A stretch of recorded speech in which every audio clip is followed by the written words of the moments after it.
Hey guys, today I'm going to be talking about bipolar, all the different types of it and all that sort of stuff, but I'm going to be pushing the hashtag again, hashtag MHAW15.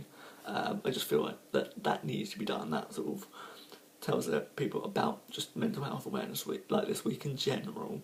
But yeah, let's get on to it. It's bipolar. There's different forms. You've got bipolar 1, you've got bipolar 2, and a few other sections which I'll talk later, but is bipolar 1 is you have a manic or a mixed episode which lasts at least 7 days. Well, you've got one of, so you've got a manic or a mixed episode which lasts at least 7 days, and the source for that is the National Institute of Mental Health, their website. And sorry about my voice, it's probably quite annoying, but the manic symptoms have to be so severe that you need immediate hospital care. Well, they usually last for 2 weeks to be classed as bipolar 1, which probably isn't the case, but that's usually what happens. Bipolar 2 is you have a pattern of depressive and hypomanic, but they're not like a full-blown episode. So it's like you've got, like, you experience a bit of depression, but it's not like a complete depressive episode. Or you experience like hypomania, but it's not quite mania. Like, it just falls short of what classes as mania. And one thing that they've found, like, people don't know exactly what causes it, but people tend to believe through different studies that have happened that it tends to run in families. So if you've got a family member, like a parent or a sibling, like an older sibling or something, that has like bipolar, you're not then guaranteed to get it, but you're at a higher risk to get it, which I thought was quite it was quite shocking for me, actually, because I thought it's possible, but and like there's a couple of different forms of bipolar. So you've got like the mania and depression episodes, but I think this falls under bipolar NOS, which is bipolar not otherwise specified, so it doesn't fall into like number 1, it doesn't fall into number 2, but it is still bipolar, is that you have like rapid or slow cyclers. And what that means is, like, if you have a rapid cycler, is the time that it takes from having a mania to a depression, or depression to mania, whatever way around you look at it, is that those changes, they happen rapidly.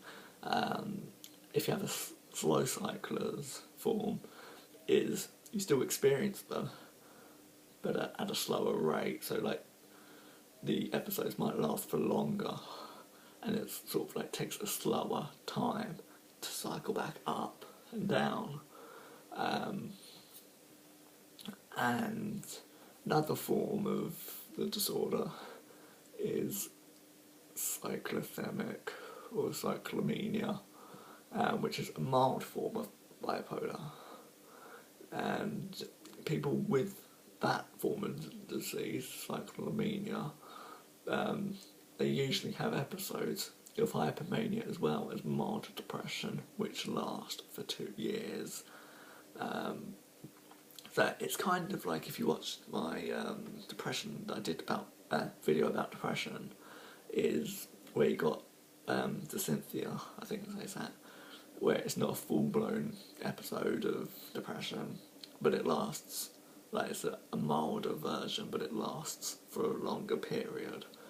That's the same with this. However, the symptoms don't meet the required diagnostic criteria for like bipolar 1 or like any other type of bipolar, which is why it's called NOS, not otherwise specified.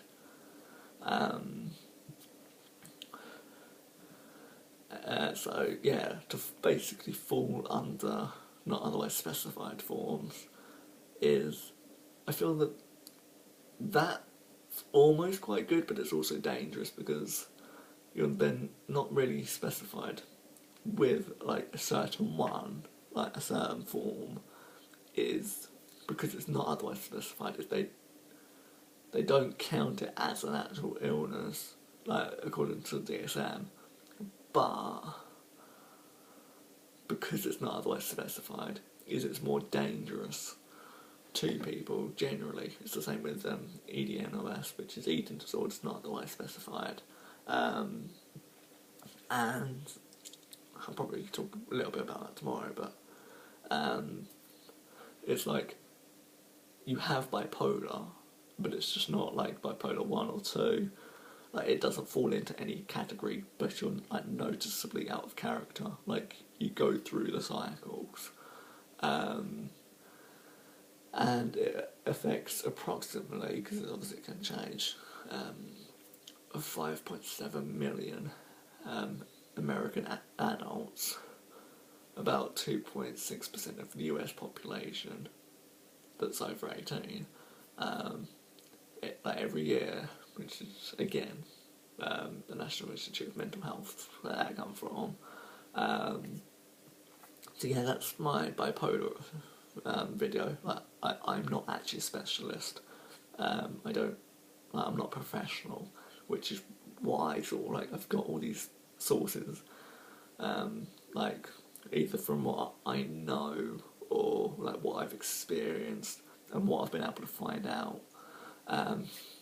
So yeah, again, I'm going to push the hashtag MHAW15, which stands for Mental Health Awareness Week. But if you want to find anything out about mental health or mental illnesses, that's the place to go, because you'll be able to find out what other people are doing, and just generally about the week and what the purpose is and everything.